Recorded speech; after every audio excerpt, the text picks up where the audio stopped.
அந்த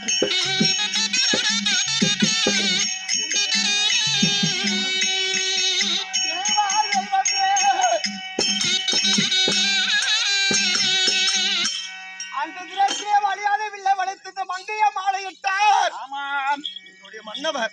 ஆமாம், இன்று அவர்தான் சதம் என்று நான் நம்பி வந்திருக்கிறேன். சதா காலம் தண்ணியை தள்ளி விட்டு பிரிந்திருக்கலாம். ஆமாம், இந்த பாவிலால் பாண்டவரை ராஜாக்களை விட்டு பிரிந்ததால் ஒரு நாள் கிடையாது கிடையாது. என்னுடைய தலையெழுத்து என்னுடைய கணவர் அஸ்தாபுரத்தை விட்டு போடி என்று சொல்லுகிறார். ஆமாம், கலிகட்டை கணவர் சொன்னால் போகிறேன் என்று சொல்லி கணவரை பார்க்க வந்திருக்கிறேன். அவர் என்னை பார்த்து மனைவி பாஞ்சாலி என்று பாசத்துடன் என் இடத்தில் பேசுவாரா? ஒரு சமயம் அவங்க அண்ணன் சொன்னது போல பாஞ்சாலி அஸ்தாபுரத்தில் வாழ்வதற்கு உனக்கு தகுதி இல்லை.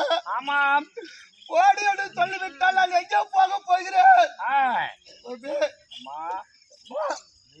என்னை தொட்டு தாலி கட்டிய மல்லவரையில பாதுகாப்பார் என்று பாவில மனதை எல்ல வைத்து வந்திருக்கிறேன். அம்மா என் கண்ணாளரை கேட்டுக்கொண்டேன்.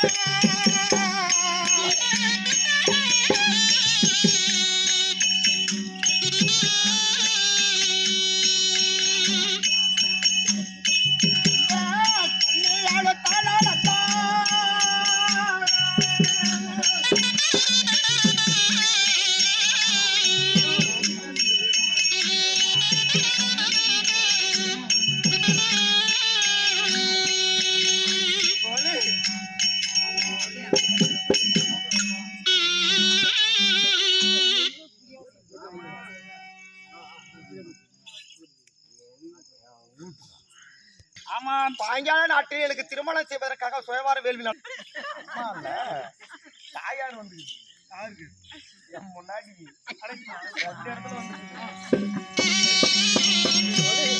மன்னவர் வர சொல்லிட்டாரா? சென்று பார்க்கலாமா? மன்னவர் வர சொல்லி விட்டாரா? சென்று பார்க்கலாமா?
கமல்களுக்கு உனது மனைவி பாஞ்சாலி கோடான கோடி வணக்கம் சுவாமி.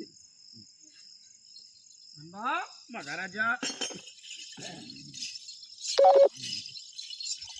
அண்ணன் அழைத்து பாஞ்சாலி என்னை தடியன் மடையன் என்று உரைத்து விட்டார் என்று கோபத்தோடு உரைத்தார். ஆமா. பாஞ்சாலியோ பாசத்தோடு என்னிடத்திலே காலடி படுகிறான். ஆமா. யார் தவறு இழைத்திருப்பார்கள்? அப்ப அண்ணன் மேலதான் மொத்த தப்புங்க. பார்க்கலாம். பாஞ்சாலி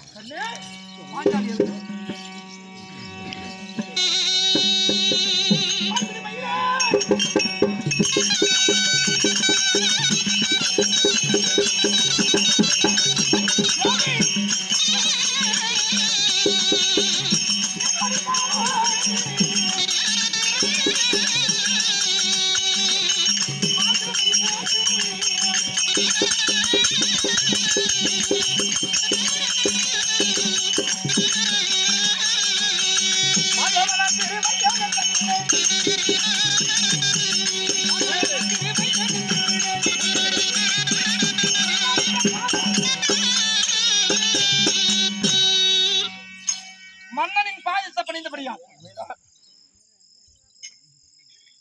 வாழ்த்து எப்படி சொல்றேன்னு பாரு. ஒவ்வொரு வார்த்தையும் முக்கியம். ஏன்னா வார்த்தைக்கு, பேசுகிற வார்த்தைக்கு பலம் இருக்கிறது. ஆமா. நல்லா வாழ்றான்னா கண்டிப்பா அவன் தான் சும்மா தானே நீலாம் உருப்பிட மாட்டேன்னு சொன்னா கண்டிப்பா அந்த வார்த்தை பலிக்கும்.